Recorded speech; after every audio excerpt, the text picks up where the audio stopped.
ನಮಸ್ಕಾರ ಕನ್ನಡಪ್ರಭ.com ನ್ಯೂಸ್ ಬುಲೆಟಿನ್ಗೆ ಸ್ವಾಗತ. Camera person Alan ಜೊತೆ ನಾನು ವಿಶ್ವನಾಥ್ ಸಿದ್ದಪ್ಪ. ಇಂದಿನ ಪ್ರಮುಖ ಸುದ್ದಿಗಳು. ರಾಜ್ಯದ ಗುತ್ತಿಗೆದಾರರಿಗೆ ಸಿದ್ದರಾಮಯ್ಯ ಸರ್ಕಾರದಿಂದಲೂ ಪೇಮೆಂಟ್ಗಳು ಆಗುತ್ತಿಲ್ಲ. ಗುತ್ತಿಗೆದಾರರು ಮತ್ತು ಇಲಾಖೆಗಳ ನಡುವೆ ಮಧ್ಯವರ್ತಿಗಳ ಹಾವಳಿ ಹೆಚ್ಚಾಗಿದೆ.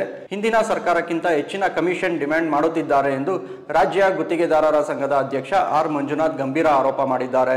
ಪಾರದರ್ಶಕತೆ ಕಾಯ್ದೆ ಪ್ರಕಾರ ಜ್ಯೇಷ್ಠತೆ ಆಧಾರದ ಮೇಲೆ ಬಿಲ್ಗಳ ಪಾವತಿ ಆಗಬೇಕು. ಆದರೆ ಸರ್ಕಾರ ಮಾಡುತ್ತಿಲ್ಲ. ರಾಜ್ಯದಲ್ಲಿ 1.5 ಲಕ್ಷ ಜನ ಗುತ್ತಿಗೆದಾರರಿದ್ದಾರೆ.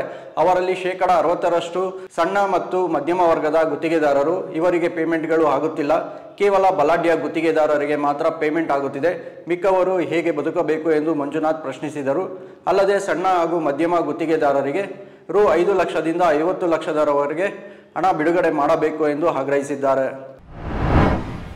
ಸಿದ್ದರಾಮಯ್ಯ ನೇತೃತ್ವದ ಕಾಂಗ್ರೆಸ್ ಸರ್ಕಾರದ ಆಡಳಿತ ಯಂತ್ರ ಸಂಪೂರ್ಣ ಕುಸಿದಿದೆ ಮತ್ತು ಭ್ರಷ್ಟಾಚಾರ ಮೇರೆ ಮೀರಿದೆ ಎಂಬುದಕ್ಕೆ ರಾಜ್ಯಾದ್ಯಂತ ನಡೆಯುತ್ತಿರುವ ಜನಾಕ್ರೋಶವೇ ಸಾಕ್ಷಿ ಎಂದು ವಿಧಾನಸಭೆ ವಿರೋಧ ಪಕ್ಷದ ನಾಯಕ ಆರ್ ಅಶೋಕ್ ಹೇಳಿದ್ದಾರೆ. ಕರ್ನಾಟಕ ಭ್ರಷ್ಟಾಚಾರದಲ್ಲಿ ಮೊದಲ ಸ್ಥಾನದಲ್ಲಿದೆ ಎಂದು ಮುಖ್ಯಮಂತ್ರಿಗಳ ಆರ್ಥಿಕ ಸಲಹೆಗಾರ ಬಸವರಾಜ ರಾಯರೆಡ್ಡಿ ಹೇಳಿದ್ದಾರೆ. 20 ತಿಂಗಳ ಬಳಿಕ ಸರ್ಕಾರ ಟೇಕ್ ಆಫ್ ಆಗುತ್ತಿದೆ ಎಂಬ ಸಚಿವ ಡಿ ಸುಧಾಕರ್ ಹೇಳಿಕೆ ಸರ್ಕಾರದ ಕಾರ್ಯವೈಖರಿಗೆ ಕನ್ನಡಿ ಹಿಡಿದಿವೆ ಎಂದು ಟೀಕಿಸಿದರು. ರಾಜ್ಯಾದ್ಯಂತ ಜನರು ಕಾಂಗ್ರೆಸ್ ಸರ್ಕಾರದ ವಿರುದ್ಧ ಆಕ್ರೋಶ ವ್ಯಕ್ತಪಡಿಸುತ್ತಿದ್ದಾರೆ. ಪಕ್ಷದ ಜನಾಕ್ರೋಶ ಯಾತ್ರೆಗೆ ಸಿಗುತ್ತಿರುವ ಬೆಂಬಲ ಮತ್ತು ವಿವಿಧ ಜಿಲ್ಲೆಗಳಲ್ಲಿ ಜನರು ವ್ಯಕ್ತಪಡಿಸಿದ ಭಾವನೆಗಳು ಇದಕ್ಕೆ ಸ್ಪಷ್ಟ ಸಾಕ್ಷಿಯಾಗಿದೆ ಎಂದು ಅಶೋಕ್ ತಿಳಿಸಿದರು.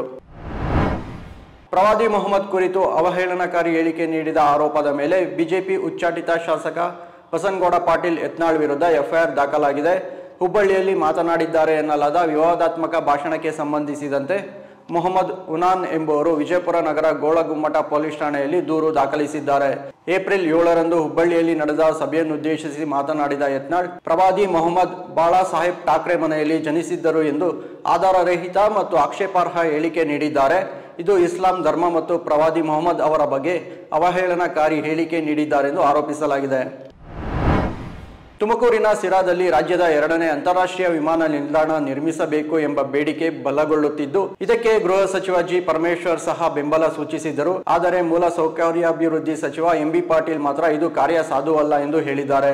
ಸಿರಾದಲ್ಲಿ ವಿಮಾನ ನಿಲ್ದಾಣ ಮಾಡಿದರೆ ಅದು ಬೆಂಗಳೂರಿಗೆ 2ನೇ ಅಂತಾರಾಷ್ಟ್ರೀಯ ವಿಮಾನ ನಿಲ್ದಾಣವಾಗುವುದಿಲ್ಲ, ಬದಲಿಗೆ ಜಿಲ್ಲಾ ಅಥವಾ ಪ್ರಾದೇಶಿಕ ವಿಮಾನ ನಿಲ್ದಾಣವಾಗುತ್ತದೆ ಎಂದು ಪಾಟೀಲ್ ಹೇಳಿದ್ದಾರೆ.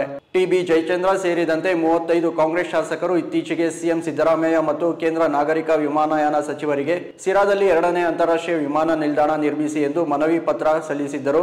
ಇದಕ್ಕೆ ಕೇಂದ್ರ ಸಚಿವ ವಿ ಸೋಮಣ್ಣ ಕೂಡ ಧ್ವನಿಗೂಡಿಸಿದ್ದರು. ಪರವಾನಗಿ ಭೂಮಾಪಕರ ಕೆಲಸ ಕಾಯಂ ಮಾಡಲು ಕ್ರಮ ಕೈಗೊಳ್ಳಲಾಗುವುದು ಎಂದು ಮುಖ್ಯಮಂತ್ರಿ ಸಿದ್ದರಾಮಯ್ಯ ಇಂದು ಘೋಷಿಸಿದರು. ವಿಧಾನಸೌಧದ ಮುಂಭಾಗ ಭೂಮಾಪನ, ಕಂದಾಯ ವ್ಯವಸ್ಥೆ ಮತ್ತು ಭೂ ದಾಖಲೆಗಳ ಇಲಾಖೆ ಹಾಗೂ ಇಲಾಖೆಯ ನೌಕರರ ಸಂಘಗಳ 36ನೇ ರಾಷ್ಟ್ರೀಯ ಭೂಮಾಪನ ದಿನಾಚರಣೆಯನ್ನು ಉದ್ಘಾಟಿಸಿ ಮಾತನಾಡಿದ ಸಿಎಂ, ಕಂದಾಯ ಇಲಾಖೆ ಸರ್ಕಾರದ ಮಾತೃ ಇಲಾಖೆ ಇದ್ದಂತೆ.